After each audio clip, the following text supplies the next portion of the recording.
Ya, terima kasih Anda masih bersama kami di seputar Aceh. Pemirsa, Dewan Pimpinan Cabang Partai Demokrat Kota Banda Aceh menyalurkan bantuan sembako untuk masyarakat yang terkena imbas virus corona. Pembagian sembako tersebut berlangsung di kantor DPC Demokrat Kota Banda Aceh Jumat sore.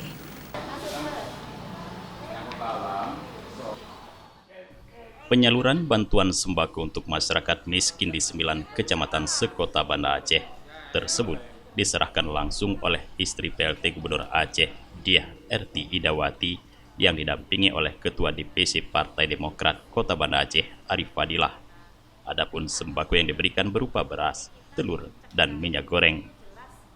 Dalam sambutannya, istri PLT Gubernur Aceh, Diah Erti Idawati, mengajak masyarakat terus berupaya menjaga jarak, bekerja dari rumah, dan selalu berperilaku hidup sehat, dan jangan lupa mencuci tangan dengan memakai sabun serta mengikuti segala instruksi pemerintah.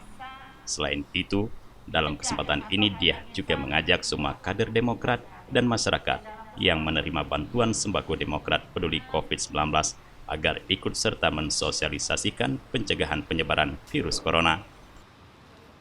Kita tentunya sudah tahu kondisi saat ini, kita semua prihatin dengan adanya penyakit COVID-19 ini yang telah menyerang.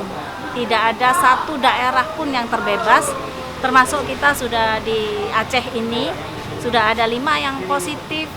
Nah, untuk itu perlu diberlakukan oleh pemerintah kebijakan-kebijakan untuk menyelamatkan masyarakat yang pertama. Sehingga masyarakat harus di rumah saja dan ini tentunya berimbas pada perekonomian masyarakat. Alhamdulillah Partai Demokrat dari DPD kemudian DPC di seluruh Aceh sudah mulai bergerak. Sementara itu, Ketua DPC Partai Demokrat Kota Banda Aceh, Arif Fadilah, mengatakan bantuan tersebut sebagai upaya dan kepedulian Partai Demokrat untuk masyarakat miskin yang ada di 9 kecamatan di Kota Banda Aceh dalam menghadapi bencana wabah virus COVID-19.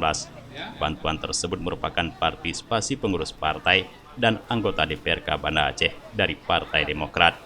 Bagi saudara kita yang terimbas dari COVID-19 ini, jadi kita membagi di 9 kecamatan yang ada di wilayah Kota Banda Aceh. Jadi kawan-kawan kita yang terkena lockdown, yang terkena jam malam, yang terkena pembatasan pergerakan sehingga berimbas terhadap perekonomian yang ada, kita dari Partai Demokrat ikut prihatin dan ikut membantu secara menyeluruh terhadap kebutuhan masyarakat tersebut. Dari Banda Aceh, Tim Liputan Aceh TV melaporkan.